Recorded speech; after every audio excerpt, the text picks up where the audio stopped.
מאור, כמה קשה לעבור מבייס 44 לפיתוח אמיתי אחר כך? לא יודע, לא עשיתי את זה, אני לא ממליץ לעבור, כי שוב, אנחנו עושים פה MVP, ואם אני לא מצליח לגייס כסף ל-MVP הזה, או שאני לא מצליח לגייס לקוחות, אז אני ממשיך הלאה לדבר הבא. אני כאן, ואני גם מקווה שאתה, באים לפתוח עסק שמשנה תעשיות, לא עסק שמכניס לך כסף קצת, ואתה יכול לחיות בתאילנד, אולי כמוני עכשיו בכיף, לא מדבר על זה, אני מדבר על משהו שמשנה תעשייה. משנה תעשייה זה אומר שאתה הופך להיות חברה של עשרות או מאות מיליונים.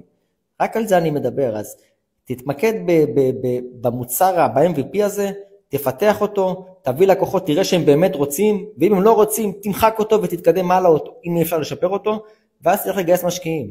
ואז תביא את השותף הטכנולוגי הזה, בשלב מתקדם יותר, באחוזים אחרים שיש לך כבר מה להראות ומה להציג, ואתה לא מגיע עם רעיון באוויר, ואז תתקדם לשלב הבא, תיתן לשותף הטכנולוגי להחליט מה